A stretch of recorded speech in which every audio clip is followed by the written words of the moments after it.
gang violence and other kind of violence.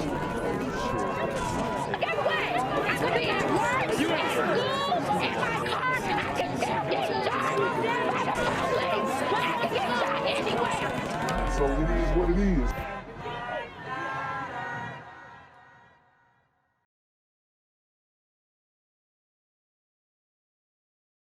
What's good, Shadow Realm? It's a Black Gen Z Mindset. Make sure you go ahead and like, comment, share, subscribe, and let's get into the video. Tonight, a man is in custody after police say he tied someone up and then held them captive in South Haven in a home for days. The victim told police that they were able to get away after the suspect passed out. Fox 13's Mandy Rock joins us live outside of the house tonight. Mandy, the police swarmed that neighborhood earlier. Wow, so this is absolutely insane. You have someone who is held captive in their own home, right? This is something that we don't typically see ending in a favorable, manner in the way that this one is, where the individual was able to get away. So thank goodness for that, right? That's some good news. But just the fact that you have people coming out here and holding people captive in this day and age, in this late stage in the game, is ridiculous. You shouldn't have to live in fear. And like I said, the crime is leaking out to the suburbs, to the nice neighborhoods, and Memphis. They're they're facing a rude awakening very soon, and I mean, as if it hasn't already been crazy. Yeah, Darcy, and I can tell you it was a much different scene when Fox 13 first arrived here shortly after 11 this morning. There were dozens of police cars here on Della Drive, and also armed SWAT team members were standing outside of this house here. Now, take a look at some of this video that we shot from earlier. South Haven police say they got a call from a victim who said they were tied up and physically assaulted here for the past 2 days. The victim told police that they were able to get away from the suspect, identified as Brian Dameron, after he passed out from drinking alcohol and taking medication. Wow, so he was about to get completely faded and X-Shorty out, in my opinion. Police say the victim had multiple injuries and was taken to the hospital, and they eventually took the suspect into custody. Now, what happened here is having neighbors taking some extra precautions. Probably some extra deadbolts, some extra locks. Unless you get to know your neighbors, you just never know. And that's why it's so important to get to know the people around you so that you can protect yourself, but also protect those around you. And this isn't the first time Dameron has been in trouble before. Coming up at 6, we're digging deep into his criminal history, and we'll also hear from some more neighbors who say they are just totally shaken up over this. So obviously this is a repeat offender, and they're not really showing us who this individual was, but we know that his face is known via the court system, and this is just more of the same, where you have these individuals who have long rap sheets, and you ask yourself, hey, how is this person still out on the streets? And it's because of these Soros-funded, Soros-backed DAs who are completely just doing away with law and order and creating chaos in the streets. Darcy. That is Fox 13's Mandy Rock reporting live tonight. Thank you, Mandy. What's good, Shadow Realm? It's your boy Jenquavius Jackson, and y'all already know I'm demonetized and shadow banned in this bitch. So if you want to contribute, go to the Cash App, the PayPal, the GoFundMe, or join the Patreon. Also, don't forget to visit the merch store for all your favorite BGZM News 17 gear, including our exclusive Trump is a Blood t-shirt. Go fast before they sell out. They are already flying off the shelves, no cap. And remember, these super gremlins are on demon time. The man accused of setting off a wave of violence across Memphis this weekend made his first court appearance today. Courdarion, who was out on bond for other crimes when police say he shot 3 people Sunday, is facing a slew of charges, including murder. So, I mean, what did I tell you? The guy is out on bond and then he just crashes out. These guys should not be released when they are committing these violent crimes. It's just crazy that we have to have this discussion. But everything is bail eligible now. Everything is, you know, it was the defund the police and the criminal justice reform movement that has really destroyed the fabric of this country when it comes to crime and law and order. And it's on the local level. It's on the local level and also represented in the federal as well. Thanks for joining us, everyone. I'm Alex Coleman. And I'm April Thompson. Today, Kraft's attorney requested a mental evaluation. WRAG's Jarita Patterson with more from today's arraignment. Courdarion Kraft, flanked by officers, was officially arraigned Tuesday morning as Judge Karen Massey read aloud each of his 7 charges. Especially aggravated robbery and hate felony that carries 15 to 60 years. His most severe charge, first-degree murder, which the judge informed the 20-year-old could result in the death penalty or a life sentence if convicted. And he don't care. Obviously, you know, I don't know. I guess he got a brow tat.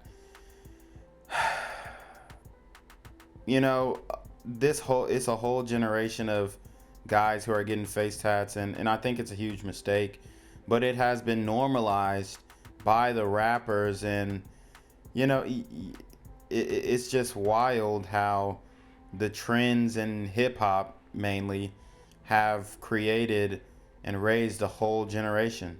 Convicted. If someone heard that, it would be terrifying. So for him, this whole situation is just scary and terrifying. Because Kraft is accused of committing a capital offense, the judge denied bond. First-degree murder, so I will not say bond. This sparked emotion from Kraft, who sat sobbing at times. So he crying when he done killed people, went on a crime spree, and he's the one crying. I mean, this is absolutely insane. These guys they're punks. And once they get in front of that judge, it's over. While his newly retained lawyer, Brandon Hall, addressed the court appealing for a mental evaluation. Is he claiming he snapped? Can you share anything at all as to why that request was made? Anytime on a case this serious, if there's any indication of a prior mental health issue, you have to file it. Hall could not go into detail because of attorney-client privileges, but who did speak publicly and passionately. This is real life. This is something I got to deal with. Absolutely. And everybody, the person that died, all that. Everybody got to deal with all that. Without mincing words was a woman who identified herself as Kraft's mother, telling us her first name is Nikki. My son like the type of person, and I'm sorry for everything that happened to all. So he's not that type of person. You know, at some point, we're going to have to start, unless he's, I guess he's an adult, but at some point, we're going to have to start holding these parents accountable, right? I mean, we just saw it in the case in Michigan. I forgot exactly. It was a mass shooting, though. One of the little white boys, his mama got charged. But we're not seeing that reflect in the community when you have a whole bunch of super teen gremlins on demon time. And she's still in denial about who her son really is. And he's a monster. So again, I say, sisters, come get your kids. All the other people, but it's more to the story. And when everything get out, they'll understand what's going on. Emotions boiling over outside court with Kraft's mother saying there is more to this case than meets the eye. We could learn what's next in the next 2 weeks following that mental evaluation, as Kraft and his newly retained lawyer have been ordered back to court at the end of the month. We'll be there as well. Reporting inside the CJC, Jarita Patterson, WREG, News Channel 3. And Kraft has been ordered back to court in 2 weeks. His attorney says the 20-year-old is in protective custody. Questions remain after a crime spree in Memphis leaves one person dead. 20-year-old Courdarion Kraft faces several charges, including first-degree murder in connection to the crimes.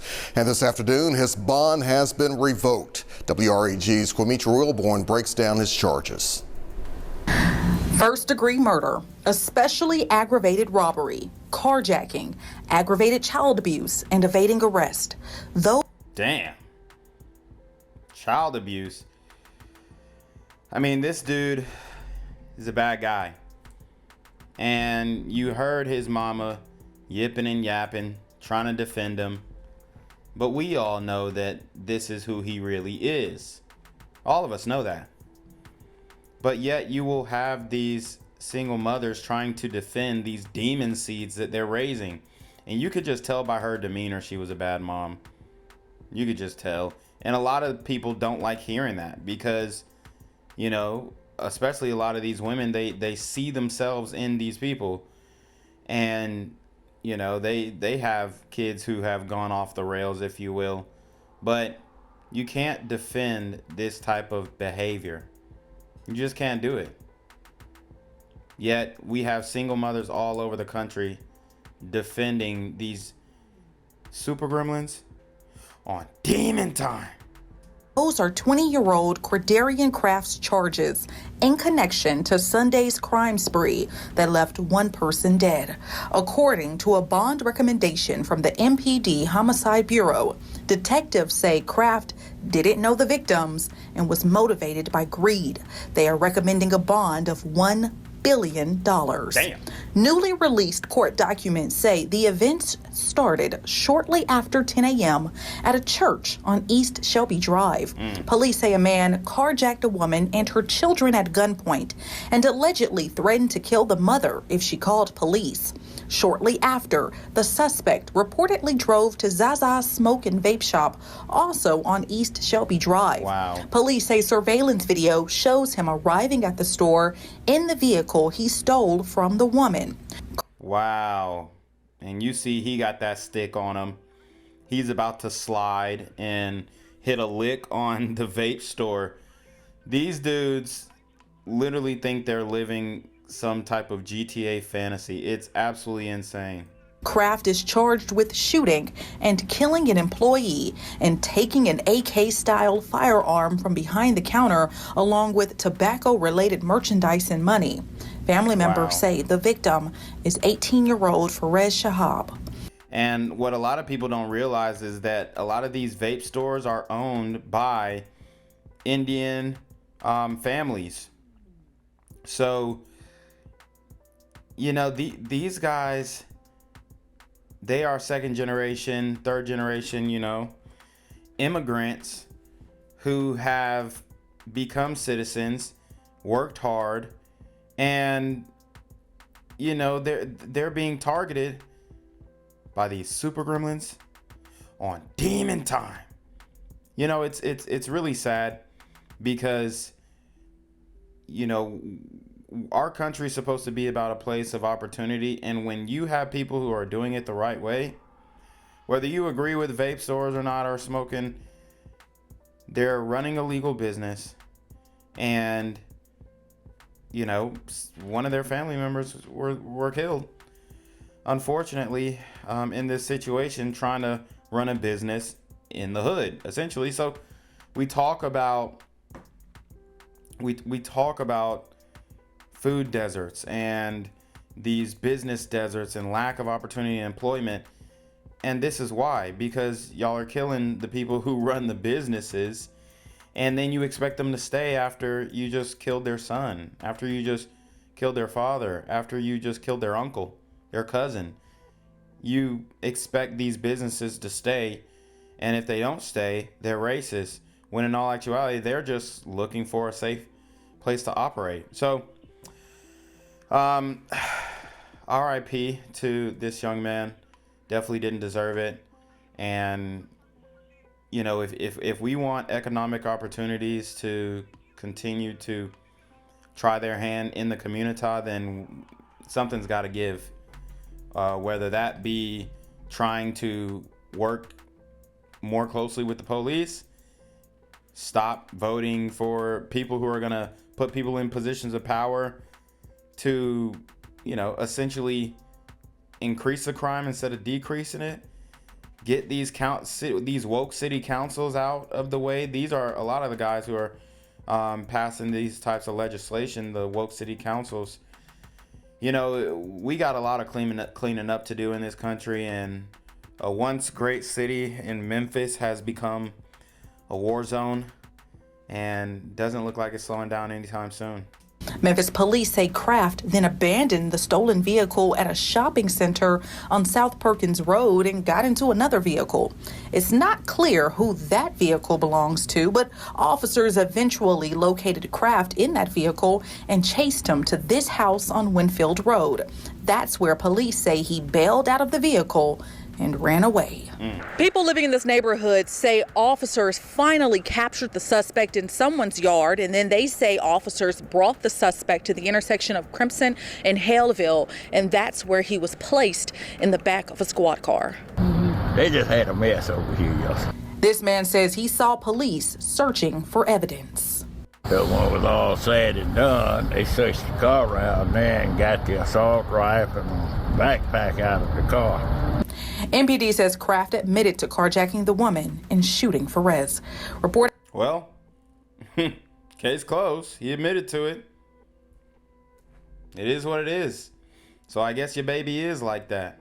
From Whitehaven, Kwame Wilborn, WREG, News Channel 3. Police say the investigation is ongoing and may result in additional charges. Coming up on the news at 5, we hear from the mother who was carjacked. And at 6, we take a deeper look at the suspect police say is responsible for causing terror across the city of Memphis. Gang violence and other kind of violence.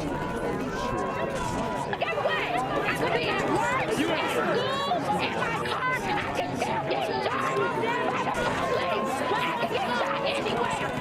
So it is what it is.